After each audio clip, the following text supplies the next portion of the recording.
Silicon valley म्हणून ओळख असलेल्या बेंगलोरमधील दोडनकुंडी आय टी हबच्या परिसरात 180 एकर जागेत पसरलेला हा सुंदर तलाव.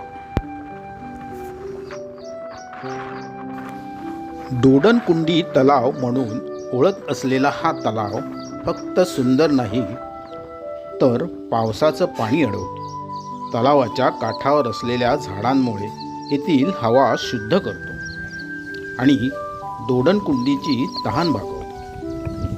बेंगळूरचं फुफ्फुसच म्हणतात याला.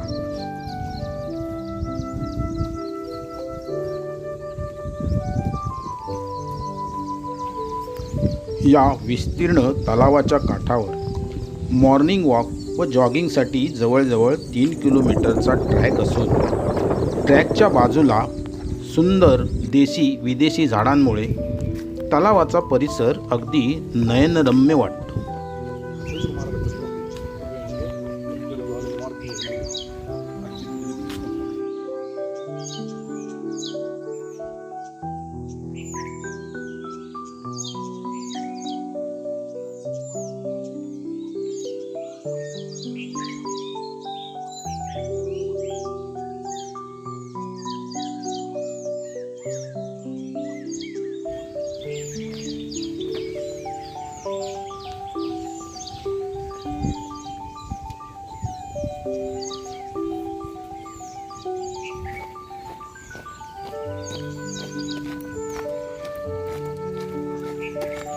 इथे येणाऱ्या वयस्कर मंडळींसाठी व मॉर्निंग वॉक व जॉगिंग करताना थोडी विश्रांती घेण्यासाठी ट्रॅकच्या बाजूला सिमेंटचे बाकडे बसविण्यात आलेले आहेत. तलावाच्या परिसरात ऋतुमानाप्रमाणे अनेक स्थलांतरित पक्ष्यांचा वावर असल्यामुळे हा परिसर पक्षी निरीक्षणासाठी म्हणून ओळखला जातो.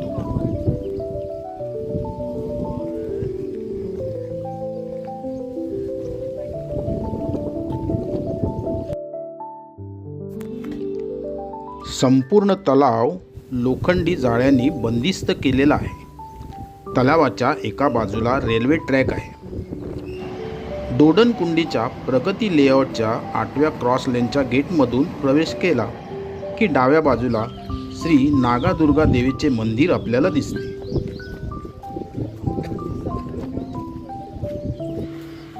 तलाव परिसरात फेरफटका मारताना विविध प्रकारचे पक्षी, पाणपक्षी, बदके, बगळे पाहताना निसर्गाचा एक वेगळा आविष्कार आपण पाहतो.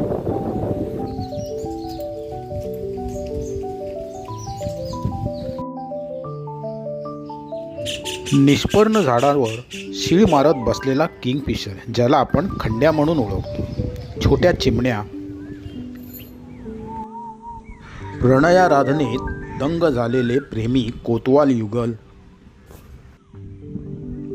का मोठ्या झाडाच्या फांदीवर स्तब्ध बसून चुकचुक करत आवाज करणारी छोटी खारुताई, पाण्यात थव्याने विहार करणाऱ्या पाणकोंबड्या, पाण्यावरून उडणारे पांढरे बगळे, निळ्याशार पाण्यात माशाच्या शोधात असलेले पांढरे बगळे, तलावातील एका काठीवर स्तब्ध बसलेला पाणकावळा, पाण्यात माशाची शिकार करून गिळणारा बगळा, थव्यानं उडणाऱ्या बगळ्यांचं पाण्यात पडलेलं प्रतिबिंब, मध्येच ऐकू येणारा पाणकोंबड्याचा कर्कश आवाज, तलावाच्या काठावरील झुडपात आपल्या छोट्या पिलांना चोचीतून खाऊन आणून देणारी पाणकोंबड्याचं कुटुंब. हे सारं पाहताना आपण दोडनकुंडी तलावाच्या परिसरातील सुंदर निसर्गात केव्हा हरवून जातो हे आपल्याला कळतच नाही.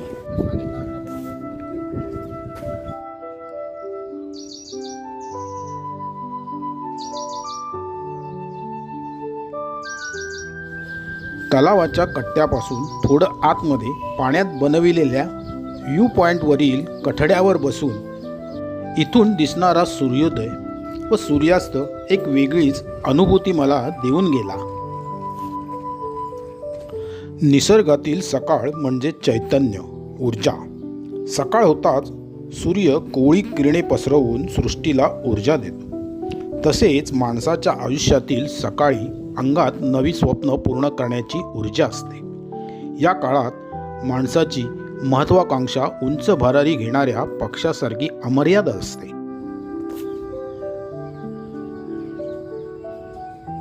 संध्याकाळ म्हणजे शांतता आणि प्रगल्भता. दिवसभराच्या कामानंतर जशी संध्याकाळ शांतता घेऊन येते, तसेच आयुष्याच्या उत्तरार्धात जीवनाची धावपळ थांबून एक निवांतपणा आपल्याला मिळतो.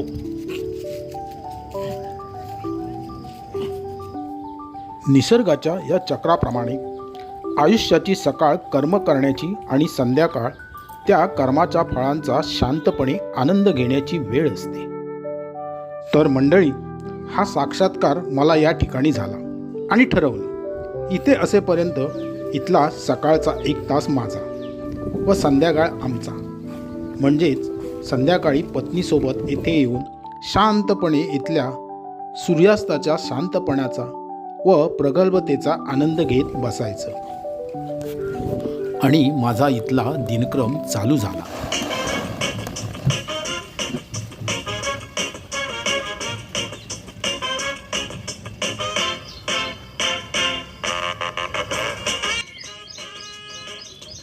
वय 66. निवृत्त झालो, पण थांबलो नाही. कारण थांबलं की गंज चढतो, माणसालाही आणि मनालाही.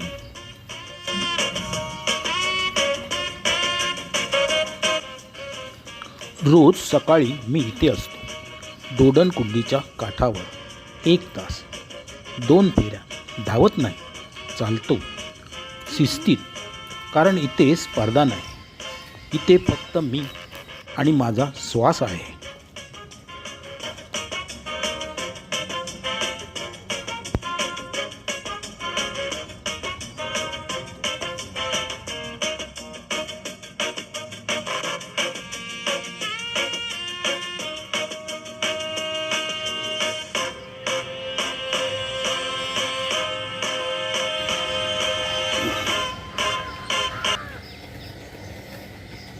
खरंच मंडळी, मी या दोडणकुंडीच्या लेकच्या अगदी प्रेमात पडलो आहे.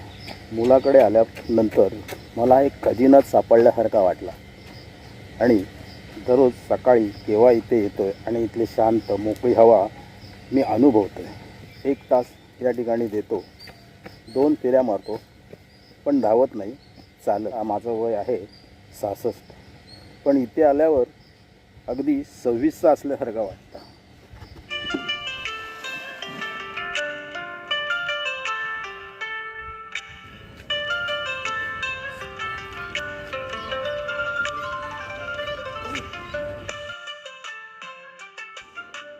चाळीस वर्ष घड्याळाच्या मागे धावलो. आता घड्याळ माझ्याकडे बघतं. इथे फोन वाजत नाही, पण पक्षी बोलतात. इथे डेडलाईन नाही, पण सूर्य वेळेवर उगवतो. कळतं का? निसर्ग तो सर्वात मोठा बॉस आहे आणि सर्वात चांगला मित्र पण. मंडळी, इथली माझी सकाळ झाली, आता आमची संध्याकाळ.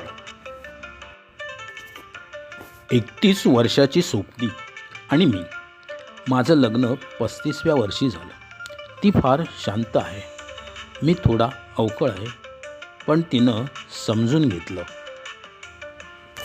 बेंगलोरला आल्यावर रोज संध्याकाळी आम्ही इथे येतो. मावळत्या सूर्याची किरणे पाण्यामध्ये परावर्तित होतात. आकाश हळूहळू लाल आणि जांभळ्या रंगात बदलू लागतं. वातावरणात कमालीची शांतता असते. आम्ही देखील बोलत नाही, कारण गरज नाही. समोर तलाव आहे, बुडणारा सूर्य आहे आणि आमच्यातला शांतपणा. आत्ता आमच्या आयुष्याची दुसरी इनिंग चालू आहे.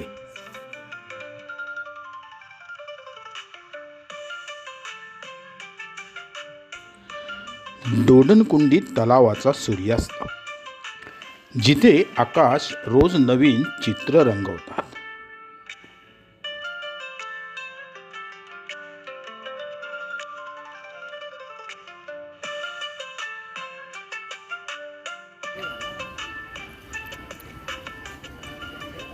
खरंच मंडळी, बेंगलोरला मुलाकडे आलो आणि घर इथे सापडलं. माझ्या वयाच्या मित्रांना मी एकच सांगेन, आपल्याला गोळ्या कमी करायच्या तर 1 तास निसर्गाला दे.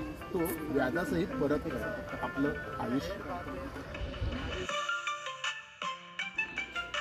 नोकरीवरून निवृत्त झालेल्या व माझ्या वयाच्या माझ्या मित्रांना या माझ्या व्हिडिओच्या माध्यमातून सांगावंसं वाटतं की व्यवसाय किंवा नोकरीतून आपण निवृत्त स्वीकारली म्हणजे आपण काही जीवनातून निवृत्त होत नाही. निवृत्ती म्हणजे आपल्या आयुष्याला पूर्णविराम नसून तो स्वल्पविराम असतो.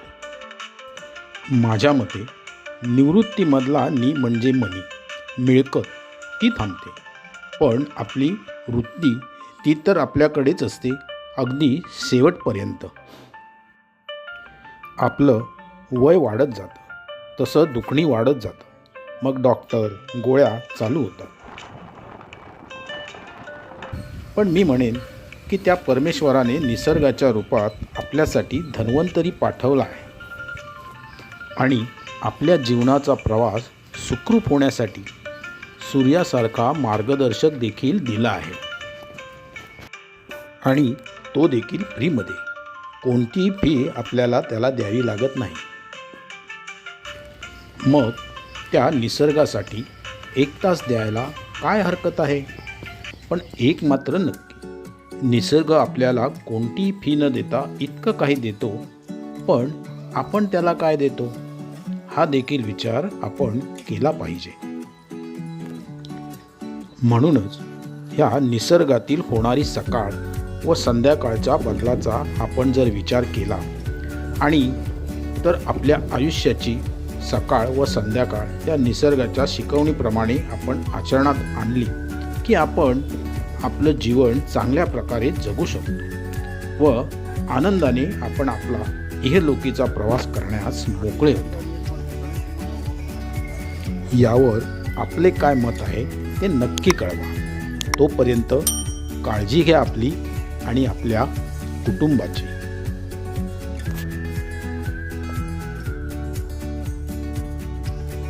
थँक्यू दोडणकुंडी, तू जगायला शिकवलंस.